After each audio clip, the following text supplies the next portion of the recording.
Hello friends, ഇന്ന് നമ്മൾ ഉണ്ടാക്കാൻ നമ്മളത് സമൂസ കേട്ടോ. വെറും സമൂസ അല്ല, ഒരു നാടൻ കുഞ്ഞൻ സമൂസ നമ്മൾ ഉണ്ടാക്കാൻ പോണത് കേട്ടോ. ഒറ്റ വായിൽ കഴിച്ച് തിന്നും സമൂസ നമ്മൾ ഉണ്ടാക്കാൻ പോണത്. അപ്പോൾ ഇതെങ്ങനെ ഉണ്ടാക്കാം, ഇതിലേക്ക് എന്തൊക്കെയാണ് സാധനങ്ങൾ ചേർക്കാൻ നമുക്ക് നോക്കിയാലോ. അപ്പോൾ ആദ്യം തന്നെ നമുക്ക് സമൂസക്ക് ഒരു തൊലി തയ്യാറാക്കണം. അതിന് വേണ്ടിയിട്ട് 1.5 കപ്പ് ഗോതമ്പിൻ്റെ പൊടിയാണ് ഇവിടെ എടുത്തുന്നത് കേട്ടോ. ഇനി അതിലേക്ക് പാകത്തിന് ഉപ്പ് ചേർത്ത് കൊടുക്കുക. എന്നിട്ട് നമുക്ക് അതിലേക്ക് ആ ഗോതമ്പ് പൊടി ചേരാനും വേണ്ടി ഉപ്പും ആ ഗോതമ്പ് പൊടി ചേരാനും വേണ്ടിയിട്ട് നല്ലോണം കൈ വെച്ചൊന്ന് കുഴച്ചെടുക്കണം. എന്നിട്ട് ലൈറ്റ് ചൂടുവെള്ളത്തിലാണ് നമുക്കിത് ചപ്പാത്തിക്കൊക്കെ കുഴക്കുന്ന രൂപത്തിൽ കുഴച്ചെടുക്കേണ്ടത് കേട്ടോ. അപ്പോൾ നിങ്ങൾ എൻ്റെ ചാനൽ ആദ്യമായിട്ടാണ് കാണുന്നുണ്ടെങ്കിൽ നിങ്ങൾക്ക് ഇഷ്ടപ്പെട്ടാൽ ഒന്ന് സബ്സ്ക്രൈബ് ചെയ്ത് തൊട്ടടുത്തുള്ള ബെല്ലേക്ക് അമർത്താൻ മറക്കരുതേ. ഇനി ഇതുപോലെ ഒന്ന് കുഴച്ചെടുത്തുക്കണം. ഇനി നമുക്ക് 2 മിനിറ്റ് ഇതൊന്ന് മാറ്റി വെക്കണം. അപ്പോൾ ഇതിന് നമുക്കൊരു മസാല തയ്യാറാക്കണം. അതിന് വേണ്ടിയിട്ടൊരു ചട്ടി അടുപ്പത്ത് വെച്ചിക്കണം. ഇനി അത് നല്ലോണം ചൂടായി വരുമ്പോൾ അതിലേക്ക് വെളിച്ചെണ്ണയോ ഓയിലോ പതുക്കെ ചെറിയ ഒരു 1.5 കയ്യിലേക്കൊന്ന് ഒഴിച്ചു കൊടുക്കുക. ഇനി അത് നല്ലോണം ചൂടായി വരുമ്പോൾ അതിലേക്ക് നല്ലോണം വലിപ്പമല്ല 2 വെല്ലുള്ളിയാണ് അവിടെ എടുത്തുള്ളത്. അത് നല്ലോണം നല്ല പൊടിയായിട്ട് അരിഞ്ഞത് ഇതിലേക്കൊന്ന് ചേർത്ത് കൊടുക്കണം കേട്ടോ. ഇനി നമ്മളെ സവോളയൊക്കെ പെട്ടെന്ന് വയന്ന് കിട്ടാനും വേണ്ടിയിട്ട് നമുക്ക് കുറച്ച് ഉപ്പ് ചേർത്തിട്ട് നല്ലോണം ഒന്ന് വഴറ്റിയെടുക്കണം. അപ്പോൾ നല്ലോണം നെരിയേണ്ട, നല്ലോണം ഒന്ന് വയന്ന് കിട്ടിയാൽ മതി കേട്ടോ. അപ്പോൾ ഇതുപോലെ തന്നെ ഇളക്കിയാണ്ട് നല്ലോണം ഒന്ന് വഴറ്റിയെടുക്കുക.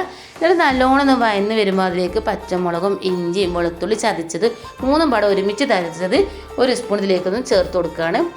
ഇനി അത് ചേർത്തതിന് ശേഷം അതിൻ്റെ പച്ചമണമൊക്കെ ഒന്ന് പോയതിന് ശേഷം അതിലേക്ക് നമുക്ക് കുറച്ച് മസാല ചേർക്കണം. കുറച്ച് മസാല എന്ന് പറയുന്നത് ആകെ 2 സ്പൂൺ മസാല ഉള്ളൂ. അപ്പോൾ അതൊക്കെ 1 സ്പൂൺ ചിക്കൻ മസാലയും അതുപോലെ തന്നെ 1/4 ടീസ്പൂൺ മഞ്ഞൾപ്പൊടി കേട്ടോ. ഈ 2 മസാല മാത്രമേ നമ്മൾ ചേർക്കുന്നുള്ളൂ. എന്നാൽ തന്നെ നമ്മൾ സമൂസ കഴിക്കാൻ ഭയങ്കര ടേസ്റ്റ് കേട്ടോ.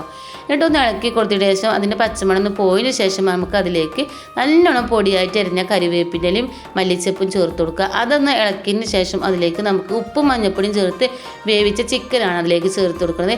അപ്പോൾ ചിക്കൻ നമ്മൾ മിക്സിയിലിട്ട് ക്രഷ് ഒന്നും ചെയ്തിട്ടില്ല. നമ്മൾ ചിക്കൻ ഇതേപോലെ പിച്ചെടുത്തിട്ടുള്ളൂ കേട്ടോ. അപ്പോൾ പിച്ചെടുത്ത ചിക്കൻ അതിലേക്ക് ചേർത്ത് നല്ലോണം ഇളക്കി കൊടുക്കുക. അതിലേക്ക് എല്ലാ മസാല ഒന്ന് ചേരുന്ന രീതിയിൽ നല്ലോണം ഇളക്കി കൊടുത്തതിന് ശേഷം നമുക്കിതൊന്ന് വാങ്ങി ചൂടാറാൻ വേണ്ടി മാറ്റി വെക്കണം. അപ്പോൾ നമ്മൾ ഫില്ലിങ് നല്ല ചൂടാറിന് ശേഷം നമുക്ക് സമൂസ ഉണ്ടാക്കാൻ പറ്റുള്ളൂ കേട്ടോ. നമ്മൾ ഉണ്ടാക്കി വെച്ച പൊടി ഇതേപോലെ എടുത്തതിന് ശേഷം ചെറിയ ഉരുളകളാക്കി ആദ്യം ഒന്ന് മാറ്റിയെടുക്കുക. എന്നിട്ട് അതിൽ നിന്ന് ഒരു ചെറിയ ഉരുളകൾ എടുത്തിട്ട് നമുക്ക് കുറച്ച് പൊടി ചേർത്തിട്ട് ചപ്പാത്തിക്കൊക്കെ പരത്തണ പോലെ നല്ലോണം പെരത്തിയെടുക്കുക.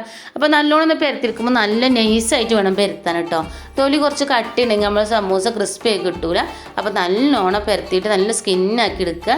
എന്നിട്ട് ഇതുപോലെ തന്നെ 2 ഭാഗം ഒന്ന് മുറിച്ചിട്ട് നമുക്ക് ത്രികോണ രൂപത്തിൽ ഓരോരോ ഭാഗം കിട്ടുന്ന രീതിയിൽ മുറിച്ചെടുക്കാം. എന്നിട്ട് അതിൽ നിന്ന് ഒരു ഭാഗം എടുക്കുക. ഇതുപോലെ തന്നെ നമുക്ക് കടലക്കൊക്കെ കൂട് കൂട്ടണമാതിരി ഇങ്ങനെ ഒരു കൂട് കൂട്ടിയതിന് ശേഷം അതിലേക്ക് ഫില്ലിംഗ് ഒന്ന് നിറച്ച് കൊടുക്കുകയാണ്. അപ്പോൾ വളരെ കുറച്ച് ഫില്ലിംഗ് അതിലേക്ക് നിറക്കാൻ പറ്റുള്ളൂ, കാരണം കുഞ്ഞ സമൂസയാണല്ലോ. അപ്പോൾ ചെറിയ സ്പൂണ് 1 സ്പൂൺ പതുക്കെ തേക്ക് നിറച്ച് കൊടുക്കുക. എന്നിട്ട് ഇതുപോലെ പുറത്തേക്ക് ഒന്ന് ഫില്ലിംഗ് വരാത്ത രീതിയിൽ ഒന്ന് മടക്കി എല്ലാതും ഒന്ന് വൃത്തിയാക്കി എടുത്തതിന് ശേഷം നമ്മുടെ കുഞ്ഞൻ സമൂസ ഇവിടെ റെഡിയാക്കി കേട്ടോ. അപ്പോൾ ഇതുപോലെ തന്നെ നമുക്ക് ഫുള്ളായിട്ട് ചെയ്തെടുക്കാം. അപ്പോൾ ഇതുപോലെ തന്നെ നമ്മൾ ഫുള്ളായിട്ട് ചെയ്തെടുത്തിക്കണം കേട്ടോ. നമുക്ക് നല്ല ചൂടായ എണ്ണയിലേക്ക് ഇതൊന്ന് ഇട്ട് പൊരിച്ച് കോരുകയാണ്. അപ്പോൾ നല്ല ചൂടായ എണ്ണയിലേക്ക് ഇത് ഇട്ട് കൊടുത്തതിന് ശേഷം തീ ഒന്ന് കുറച്ചതിന് ശേഷം ആ ചെറിയ തീ തന്നെ തിരിച്ച് മറിച്ചിട്ട് നല്ല ഗോൾഡൻ നിറാക്കി നമുക്ക് മാറ്റണം. ഇല്ലെങ്കിൽ നമ്മൾ ചൂടായ എണ്ണയിലേക്കിട്ട് പൊരിച്ചുമ്പോൾ നല്ല ക്രിസ്പിനാവും, ചൂടാറുമ്പോൾ ക്രിസ്പിയൊക്കെ ഒന്ന് പോകും കേട്ടോ. അപ്പോൾ ഇതേപോലെ തന്നെ നല്ലോണം ഒന്ന് തിരിച്ച് മറിച്ചിട്ട് കൊടുക്കുക. നല്ല ഗോൾഡൻ നിറാകുമ്പോൾ നമുക്കിതൊന്ന് പൊരിച്ച് കോരട്ടോ. ഇനി നമുക്കിതൊന്ന് പൊരിച്ച് കോരാം. അങ്ങനെ തന്നെ നമുക്ക് ഫുള്ളായിട്ട് ഉണ്ടാക്കി വെച്ച സമൂസ ഫുള്ളായിട്ടൊന്ന് പൊരിച്ച് കോരി മാറ്റണം. ഇത് നല്ല രസമാണ് കഴിക്കാൻ.